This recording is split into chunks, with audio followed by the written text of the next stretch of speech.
Good day, welcome to today's class. In today's class, we'll be treating an ATS subject topic called the first topic in your ATS, which is the first topic there, which is sources of law. Sources of law.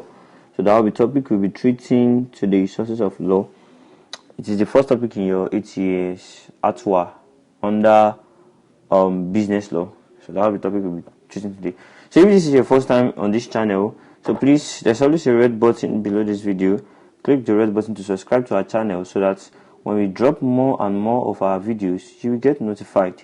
And if you are returning subscribers, thank you. God bless you. Let's move on and produce today's class.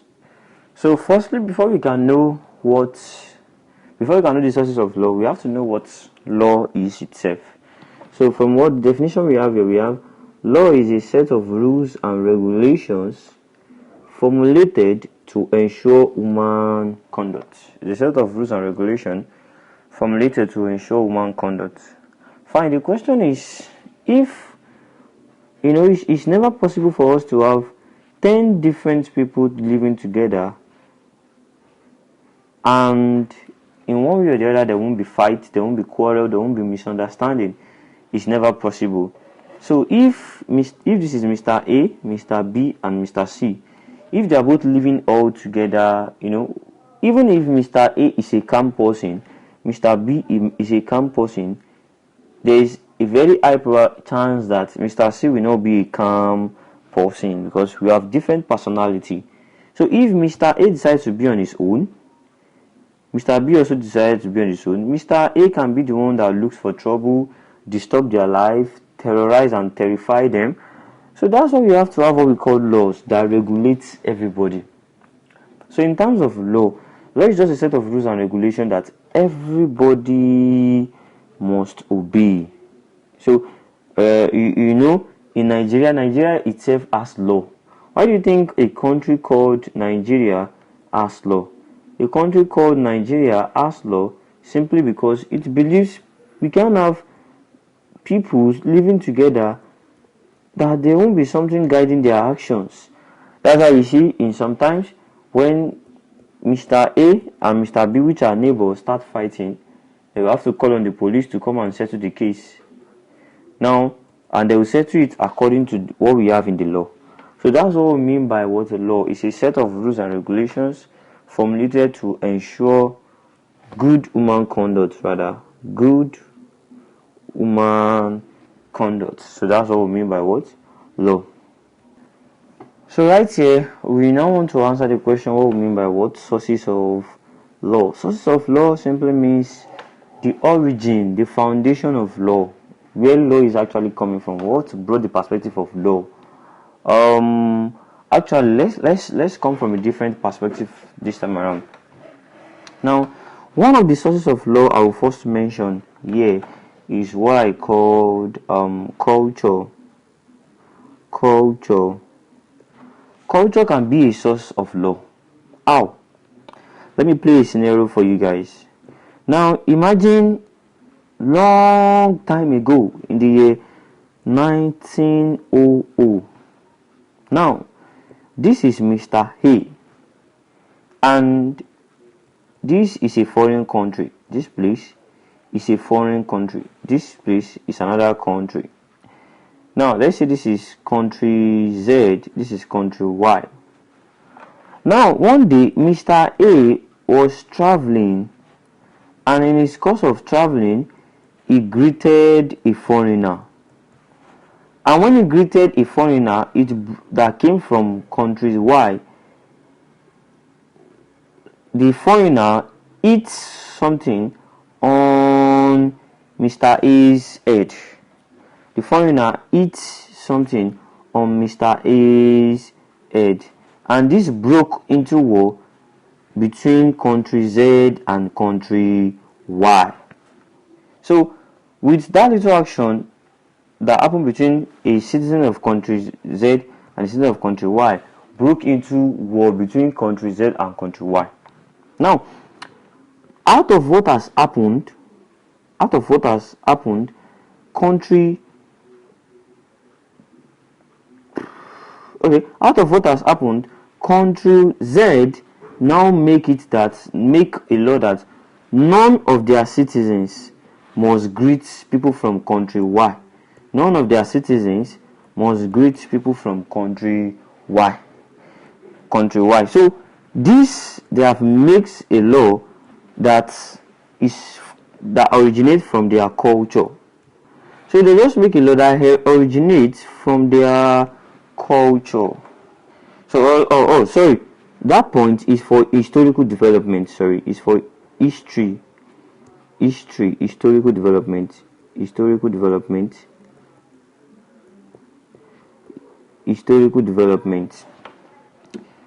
So their history that has happened back in those days makes them to make the law that nobody must greet people from another country.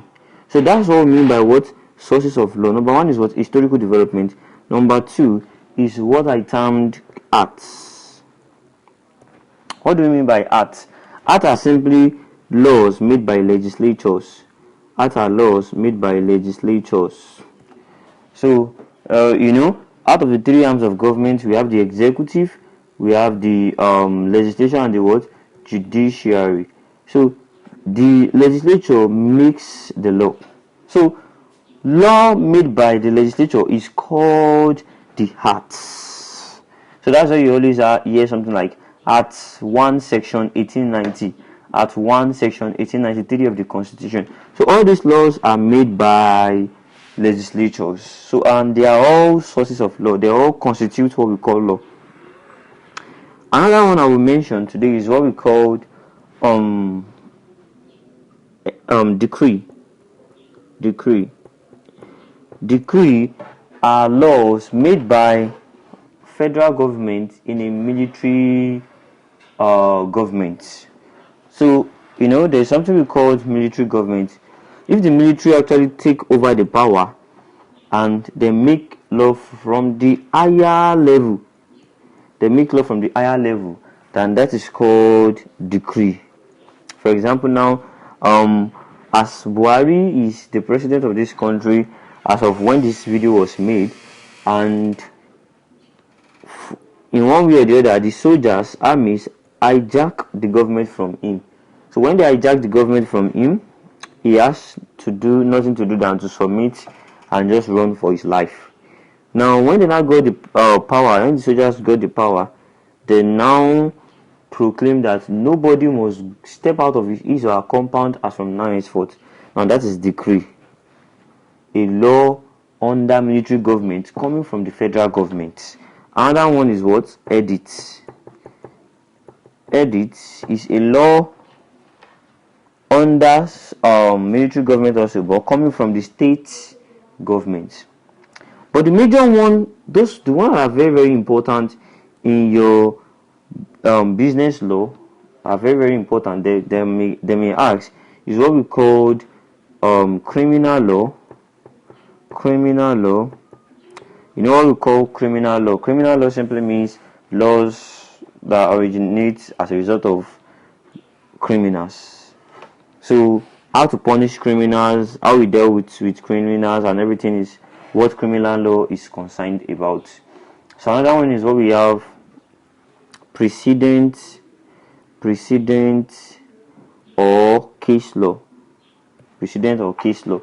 Precedent or case law is a type of law. Okay, let me explain this very well so you can understand what we mean by precedent law.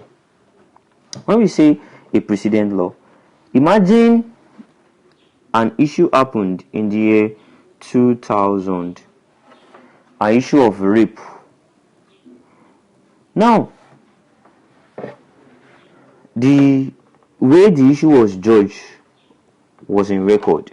So same or something similar now happened in the year 2022.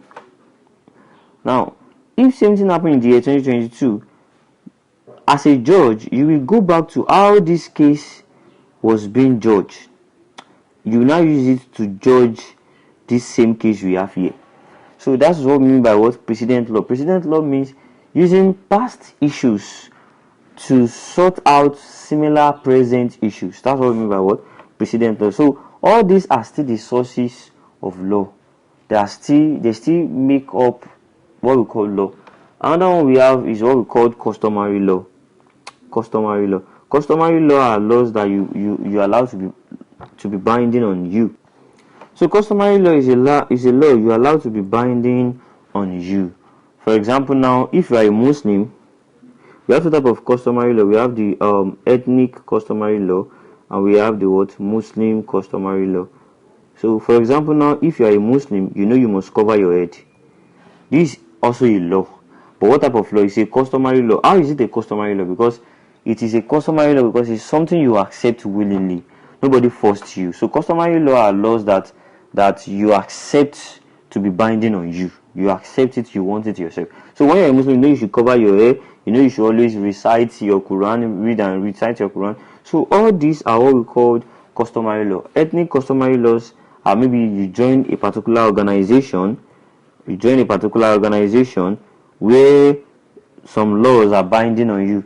If the organization says you must not wear red clothes, or for example, now if you're a member of the cultists, you must not wear red clothes, you must not do this. So all these are customary law. You be a member willingly.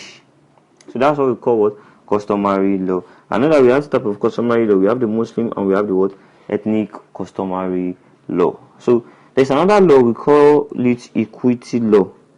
Equity law. Equity law. What do you mean by equity law? Equity law simply means what? Fairness. Fairness. Fairness. So if you are operating equity law, it means as a judge you must be fair in disputing or in judging any issue or any case. That's what we mean by equity law. And we have what we call maxim of equity. Maxims of equity. What do you mean by maxims of equity? Maxims of equity simply means things that tell us something about equity.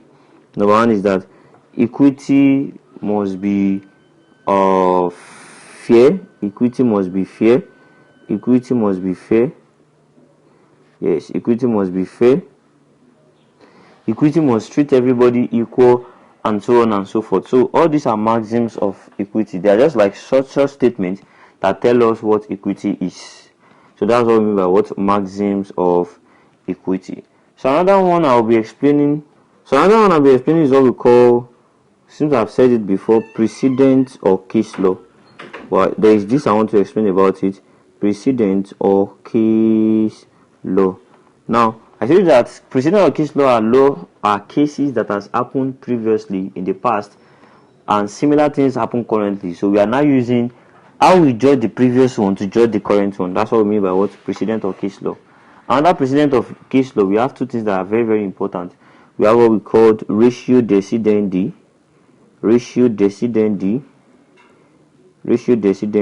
and obiter dictum. Obiter dictum. So whenever you are judging a similar case based on what has happened in the past, the facts that are in the previous case is what we call ratio decidendi. Maybe the fact in the previous case that when the man killed the woman, the man was shot to death. So that is a fact that the man was shot to death. But obiter dictum are just like additional information to what we have, to the important things. So additional information like the man was sick. So all these are things that are additional. The man was sick, he was not feeling fine, he was having a headache before he killed the woman. All this does not affect anything. That's obiter dictum. But the facts that affect the case, that affect the issue, is what we call ratio decidendi. So all these are the sources of law we have in Nigeria. So that's everything pertaining to the sources of law. So don't forget to click the red button below this video, and don't forget to like, and if you have any question, drop it in the comment box below this video and on the notification button, so that when we drop next of our videos you get notified. Thank you. See you in our next video class.